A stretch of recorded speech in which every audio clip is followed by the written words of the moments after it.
तो मित्रों, कल मैंने सास बहू की जो रिलेशनशिप है उस पर प्रकाश डाला था। आज उसी टॉपिक को आगे बढ़ाते हैं। परिवार एक वृक्ष के समान है और हम सब लोग उस पेड़ की शाखाएं हैं। उसके जितने भी सदस्य हैं सभी अपने आप में महत्वपूर्ण हैं और कोई शाखा बड़ी होती है, कोई शाखा छोटी होती है, पर सभी फलदायी होते हैं।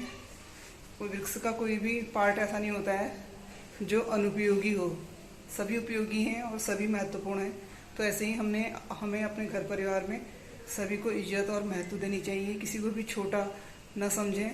गुणों में सभी श्रेष्ठ होते हैं, क्योंकि इंसान एक ऐसा प्राणी है जो सर्व गुणों से युक्त होता है और अगर किसी में गुण नहीं है तो उसके गुणों को तराशा जा सकता है।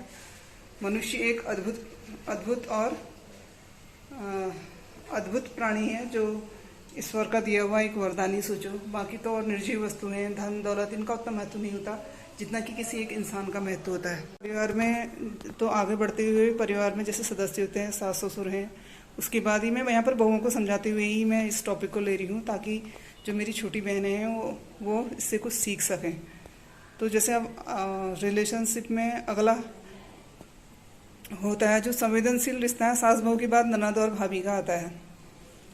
तो इन दोनों में ही अगर मैच्योरिटी नहीं होगी, भाभी बार बार अपनी नंदों की शिकायत करेगी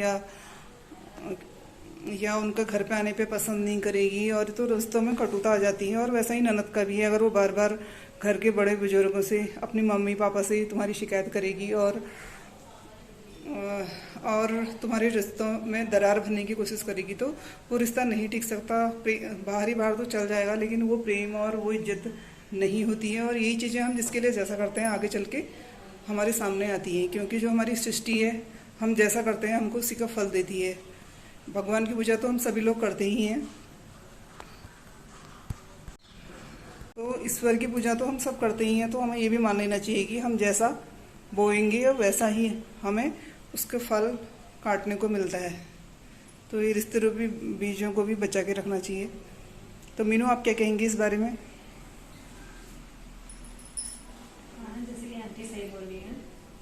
रिश्ते का अपना महत्व है, कोई छोटा नहीं कोई बड़ा नहीं, सब अपने अपने रिश्तों में घर के हर सदस्य को रिश्तों में पूर्णता लाने की प्रयास करना चाहिए, उसे जीवंत बनाने का प्रयास करना चाहिए। किसी के गुणों को छुपाकर या अपनी वाही लुटाकर एक समय बाद सबको पता चली जाता है। सब समझते हैं, कोई बेवकूफ़ नहीं होता है, सब समझदार हैं। और अगर तुम बार बार, जैसे घर के बड़े व्यक्ति हैं वो भी समझते हैं, लेकिन अगर कोई व्यक्ति बार बार ऐसी कोशिश करता है तो उससे कहना छोड़ देते हैं, भाई इसकी तो आदत ही ऐसी है, इससे क्या कहा जाए।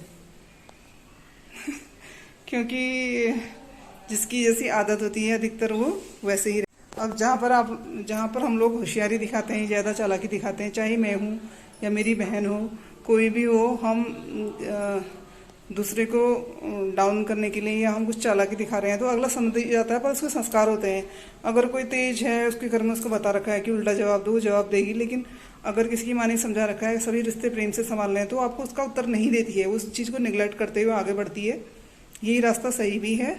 और तो जो इंसान चालाकी करता है उसको ये नहीं समझना चाहिए कि अगला वाला, सामने वाला बेवकूफ़ है। ये एक दो बार आपकी चालाकी चल जाती है, अगली बार तो इंसान समझ ही जाता है कि कौन कितना, मतलब किससे किस तरह से बात करनी है। सास बहू तो हो गया, ननद और भाभी का रिश्ता हो गया। उसके बाद अगला रिश्ता आता है देरानी और जेठानी। ये रिश्ता भी बहुत संवेदनशील होता है। तो दोनों ही पक्षों को एक दूसरे को बहन समझना चाहिए और एक दूसरे का आदर सम्मान करें, बातें न सुनाएं और पीठ पीछे क्रिटिसाइज़ न करें, क्योंकि जो आपके सामने बातें कर रहे हैं वो जाके तो बता ही देते हैं। चाहे मैं अपनी जेठानी के लिए कुछ कहूँगी तो जाके उनसे कह देंगे, और वो मेरे बारे में कुछ कहेंगी तो लोग बता ही देते हैं, बातें छुपती नहीं है। तो अच्छा ही है अपना आपस में संबंध अच्छा बना के रखें, प्रेम से रहें और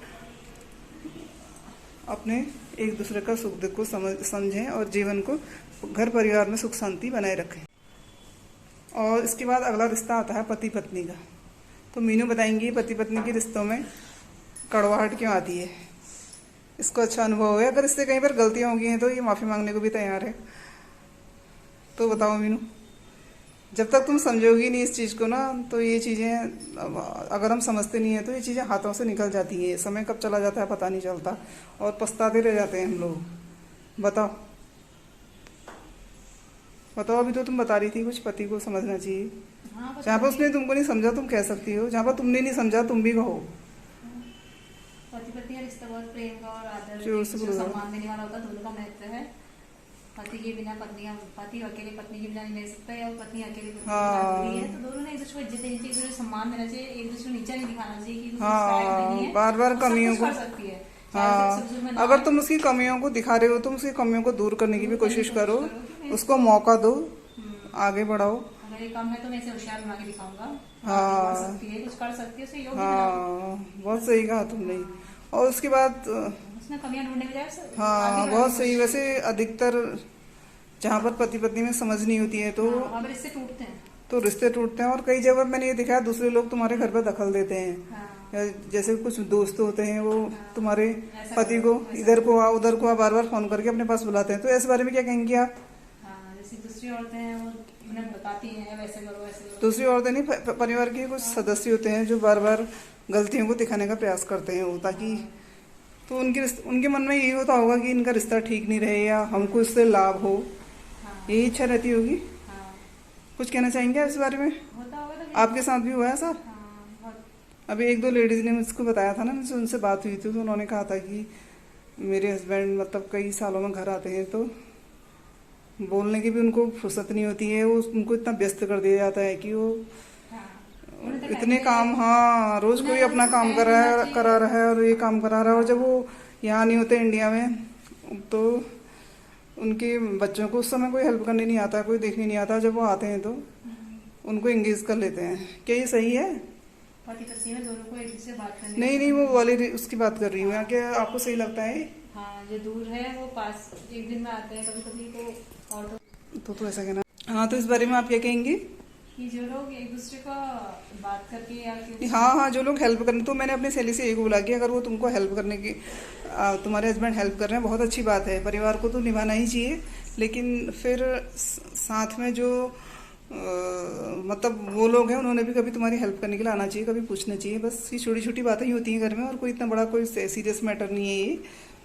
और कुछ आगे बढ़ाओगे बात को? पति पत्नी में एक दूसरे की हेल्प करने की, एक दूसरे सहयोग करने की, एक दूसरे को आगे बढ़ाने की हाँ, कि तू भी कुछ कर सकती है करके ऐसे सही।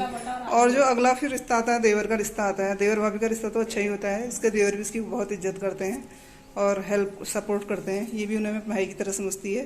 ये रिश्ता तो अच्छा ही होता है इसमें कोई टेंशन की बात नहीं होती है। पता नहीं, मैंने यही देखा है कि औरतों से शिकायत होती है, औरतों की कंप्लेन की लिस्ट बहुत लंबी होती है। और किसी पुरुष को मतलब कभी मैंने ऐसे कंप्लेन करते हुए वो सब करते हुए नहीं देखा, ना कभी वो क्रिटिसाइज करते हैं किसी की।